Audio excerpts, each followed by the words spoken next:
দর্শক স্বাগত জানাচ্ছি ডিবিসি নিউজের খেলার দুনিয়ায়। দেশ বিদেশের খেলাধুলার নানা খবর নিয়ে সঙ্গে আছি শেখ আশিক। আজ সিলেটে শুরু হচ্ছে বাংলাদেশ আয়ারল্যান্ড 3 ম্যাচের টি-20 সিরিজ।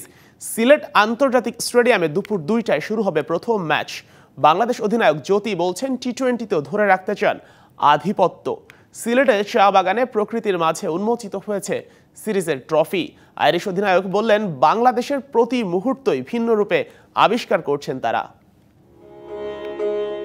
বাংলাদেশে এসে একের পর এক নতুন অভিজ্ঞতার সাক্ষী আয়ারল্যান্ডের নারী ক্রিকেটাররা। ওয়ানডে সিরিজ চলাকালে ঢাকায় রিকশা চড়ার অভিজ্ঞতা হয়েছে। এবার টি-20 সিরিজের আগে প্রকৃতিকন্যা সিলেটেও অচেনা রূপে দেখা গেল ভিনদেশি ক্রিকেটারদের। মালনীছড়া চা বাগানে ঐতিহ্যবাহী পোশাক পরে টি-20 ট্রফির ফটো সেশনে অংশ নিলেন আয়ারল্যান্ডের অধিনায়ক গ্যাবি লুইস। সাথে ছিলেন বাংলাদেশের অধিনায়ক Nigar Sultana জ্যোতিও।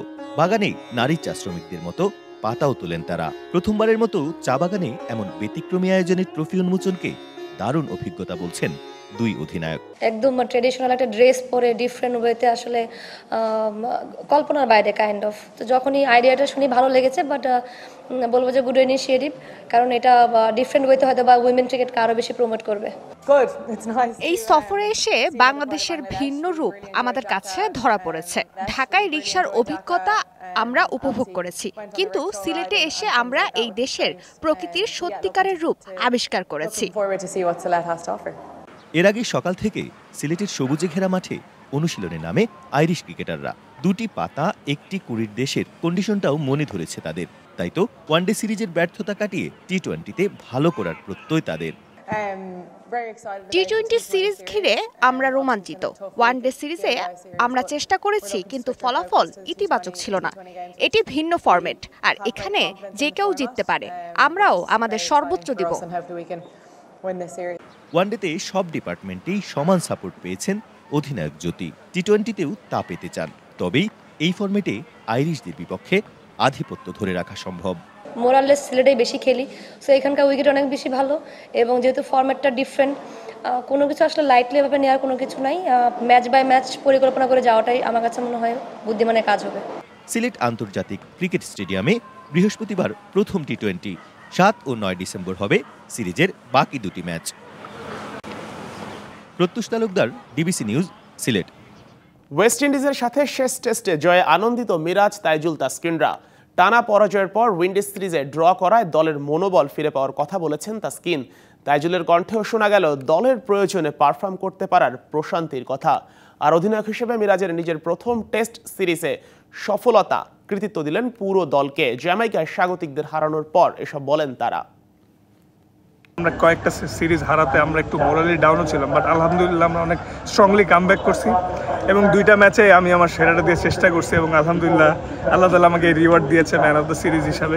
Most of the player ছিল ইয়াং, তো সবাই ভালো একটা কমিউনিটি ছিল, এবং সবার মধ্যে একটা ওই উৎফুল্লতা ছিল যে আমরা ম্যাচ জিতবো, এবং আলহামদুলিল্লাহ যে আমরা ম্যাচ জিতছি, এবং সবাই যে এফোর্টটা দিয়েছে এটা আসলে অসাধারণ।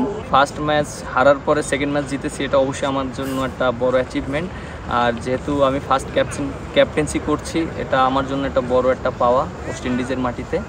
আর প্লেয়াররা খুব ভালো ক্রিকেট খেলেছে, এবং সবাই আমাকে অনেক সাপোর্ট করেছে।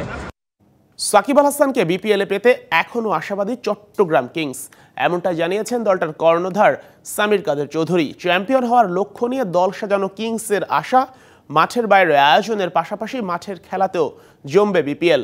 আগামী সপ্তাহে ঢাকায় আসছে দলের ব্র্যান্ড অ্যাম্বাসেডর শাহিদ আফ্রিদি। সাকিব আল হাসান নামটাই একটা ব্র্যান্ড। সেই ব্র্যান্ড ভ্যালু কি এবার মিস করতে যাচ্ছে বিপিএল? দক্ষিণ আফ্রিকার বিপক্ষে টেস্ট খেলতে আসতে না পারা, উইন্ডিজ সফরের দলে না থাকা এবং সাকিবের জুড়ে দেওয়ার শর্ত, সব মিলিয়ে আপাতত সাকিবের দেশে ফেরার সম্ভাবনা নেই বললেই চলে।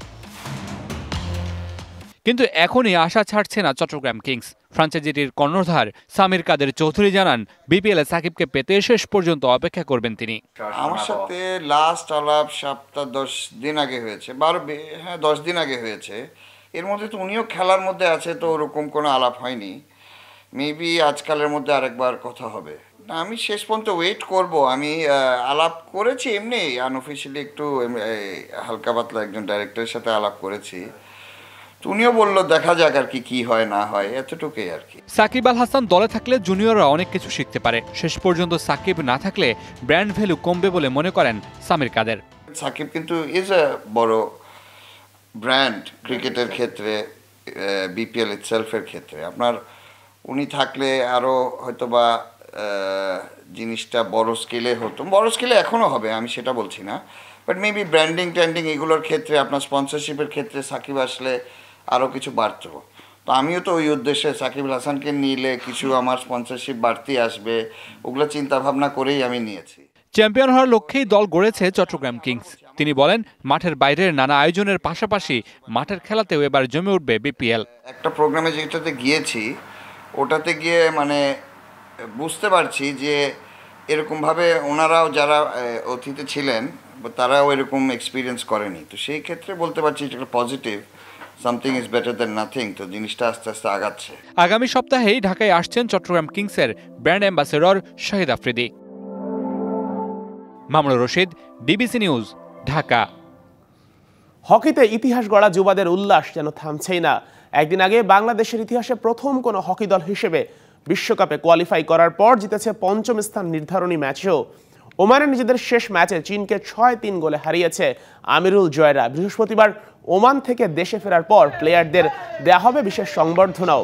ওমানের মাস্কাটে এমন সাফল্য বয়ে আনতে পারায় আনন্দে আত্মহারা খেলোয়াড়রা। ম্যাচ শেষে বাসের মধ্যে নেচে গেয়ে উদযাপন করেছে ছেলেরা। এই ম্যাচের আগেই মঙ্গলবার বিশ্বকাপে কোয়ালিফাই করে লাল সবুজের যুবারা। থাইল্যান্ডকে 7-2 গোলে বিধ্বস্ত করেই দেশের ইতিহাসে প্রথম হকি দল হিসেবে বিশ্বকাপে খেলার যোগ্যতা অর্জন করে তারা। তবে সপ্তম হয়েই যা থেমে থাকেনি দল, জিতেছে পঞ্চম স্থান নির্ধারণী ম্যাচেও। চীনের মতো সুযোগ সুবিধা পাওয়া দলকেও উড়িয়ে দিয়েছে বাংলাদেশ। ম্যাচে জয় এসেছে 6-3 গোলের ব্যবধানে। এই জয়ের পর টিম বাসে ভরপুর সেলিব্রেশন করেছে তারা। 2028 অলিম্পিক পদক পেতে চায় বাংলাদেশ আর্চারি ফেডারেশন। কঠিন এই লক্ষ্য অর্জনে জার্মান কোচ মার্টিন ফ্রেডরিকের সাথে চুক্তির মেয়াদ বাড়িয়েছে আরও 5 বছর। ঢাকায় এশিয়ান চ্যাম্পিয়নশিপ আয়োজনে সরকারের কাছ থেকে তহবিল নয়, লজিস্টিক সাপোর্ট চায় ফেডারেশন।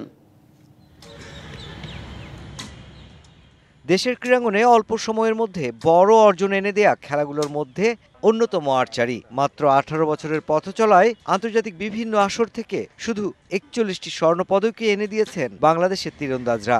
এবার তাদের লক্ষ্য 2028 অলিম্পিকের পদক জয়। আমরা টার্গেট ধরেছি যে একটা পদক আমরা পেতে পারি কিনা, যার ফলে আমরা জানুয়ারি 1 তারিখ থেকে আমাদের প্রজেক্টটা চালু করব। তীর go for gold vision 2028 Los Angeles. আর্চারির সাফল্যের একটা বড় অংশ জুড়ে রয়েছে জার্মান কোচ মার্টিন ফ্রেডরিকের অবদান। তাই 2028 অলিম্পিকে পদক পেতে মার্টিনেই আস্থা ফেডারেশনের। হ্যাঁ, আমাদের হিসাব নিকাশটা খুব সূক্ষ্ম, আমরা জানি কাকে দিয়ে কি কাজটা হবে। মার্টিন ফ্রেডরিক শুধু আর্চার তৈরি করে না, সে কোচও তৈরি করতেছে। আজকে আমাদের কোচ সৌদি আরবে আছে, আমাদের কোচ দুবাইতে আছে, তারা কি জাতীয় দলের কোচ, কিন্তু তার সাফল্য আছে। আসছে বছর 7 থেকে 15 নভেম্বর ঢাকায় বসবে এশিয়ান আর্চারি চ্যাম্পিয়নশিপ। অন্তত 15 অলিম্পিক মেডেলিস্ট অংশ নেবে সে আসরে, যা আয়োজনে সরকারের কাছে অর্থ নয় বরং লজিস্টিক সাপোর্ট চায় ফেডারেশন। 35টা দেশ আসবে, 350 মতো খেলোয়াড় কর্মকর্তা আসবে, ডিগনেটরিজরা আসবে, বিভিন্ন দেশের মন্ত্রী মিনিস্টাররা আসবে।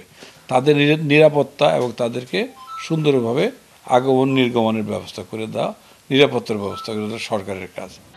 অলিম্পিকের প্রস্তুতিতে আগামী 3 বছর যেমন আন্তর্জাতিক প্রতিযোগিতায় অংশ নেবে আর্চাররা, ঠিক তেমনি ঘরোয়া প্রতিযোগিতাও চলবে একই সাথে। Mushfiqur Rahman, DBC news, Dhaka. প্রথমবারের মতো ম্যারাথন আয়োজন করছে Bangladesh Olympic association BOA। 20 December রাজধানীর জলসিঁড়ি এলাকায় বিভিন্ন শ্রেণী পেশার মানুষ অংশ নেবেন এতে। নারী পুরুষ দুবিভাগে এই ম্যারাথনে প্রায় 5000 ক্রীড়া অনুরাগী অংশ নেবে বলে আশা করছে BOA। প্রতিযোগিতায় 93 জয়ী দল খেলোয়াড়কে সর্বমোট 72,90,000 টাকার পুরস্কার প্রদান করা হবে। দুটি বিভাগের মোট 5টি ক্যাটাগরিতে অনুষ্ঠিত হবে প্রতিযোগিতা। ম্যারাথন আয়োজনের সার্বিক ব্যবস্থাপনায় সহযোগিতা করছে বাংলাদেশ সেনাবাহিনী। এখন থেকে প্রায় 2টি করে আয়োজন করা হবে। বুধবার দুপুরে BOA ভবনে এক সংবাদ সম্মেলনে এ তথ্য জানানো হয়। যে প্রত্যেকজন লোককে সম্পৃক্ত করে একটা শুরু করার জন্য ম্যারাথনের বিকল্প নেই। সব বয়সের লোকজনকে যদি ইনভলভ করতে হয় তাহলে ম্যারাথনে দিয়ে শুরু করি আমরা। আশা করি এটার উদ্যোগে ইনশাল্লাহ অন্যান্য এনওসি যারা আছে তারাও হয়তো আমাদেরকে ফলো করবে। দর্শক, খেলার দুনিয়ায় এই ছিল এখনকার মতো। ডিবিসির সঙ্গেই থাকুন।